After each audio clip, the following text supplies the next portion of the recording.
This is Professor Michael Chapman. I'm one of the most experienced IVF doctors in Australia. I believe that an important part that I can contribute is to educate patients in relation to fertility, infertility, and all that involves. These series of podcasts help to educate you. I hope they are helpful to you. If you wish to know more, however, I'm more than happy to have you contact me via email, which is profmchapman@gmail.com, or make an appointment to see me on 9138 4222. Prof, we have a question from Natoya live. She says, can you tell me, is there a way to unblock fallopian tubes if the dye studies didn't work? Well, that's where we were 35 years ago when IVF was in its infancy, and 40 years ago when there wasn't IVF. We had to think about how we do that.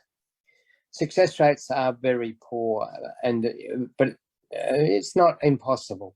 The issue really is why is the tube damaged?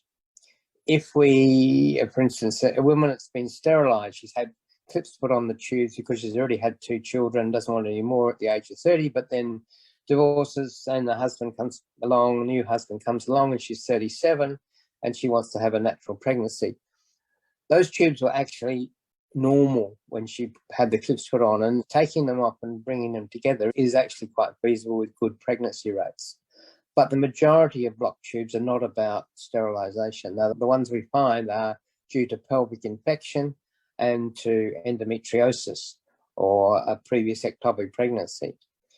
And the problem with those is that the fallopian tube is not just a drain pipe that connects the uterus to where the eggs are going to come from. It actually nurtures the pregnancy for the first 5 days of its existence. So it has to produce hormones, it has to produce growth factors, and produce an environment that is like being in the IVF laboratory. In the IVF laboratory, we try and mimic the fallopian tube.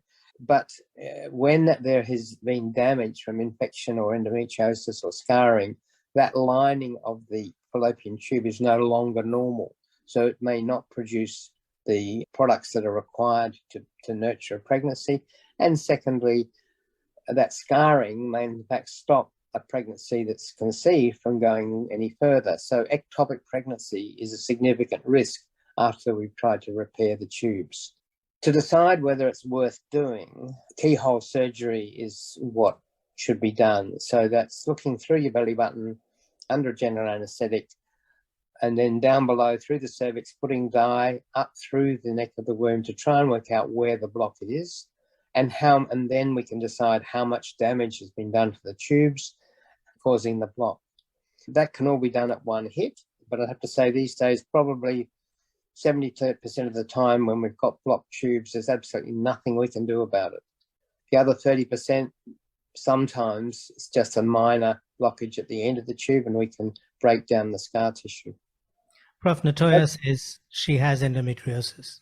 Yeah, she's had her tubes tested with high COSY, which is currently the common way to do it, which is the ultrasound method of doing it. Sometimes they can be wrong, and therefore the keyhole surgery is important. And obviously the keyhole surgery, in terms of removing as much endometriosis as possible, is important. But if you're going to try and have the tubes repaired at the same time, it's important that it's done by a laparoscopic surgeon who's well trained in it, not just a generalist who just does it occasionally. Another question from the bank, Prof.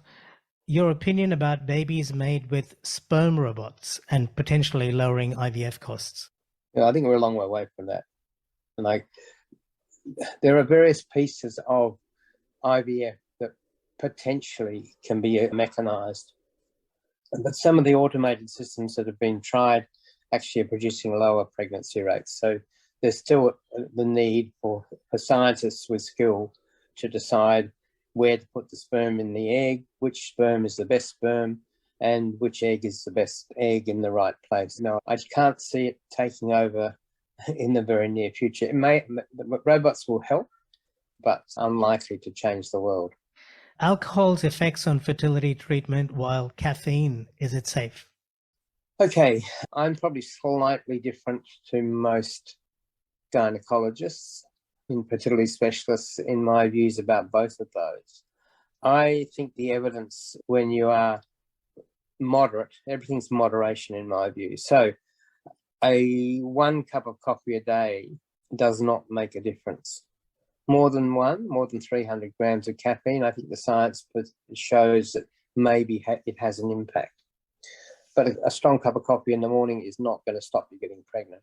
In relation to alcohol, similarly, social alcohol, meaning 1 or 2 glasses a week, has no impact on fertility or pregnancy, despite what I think is an exaggerated view. The exaggerated view for both of those come from the far end of the spectrum. So the woman who binges during early pregnancy, who is basically an alcoholic, yes, fetal abnormalities do occur. There's no question of that.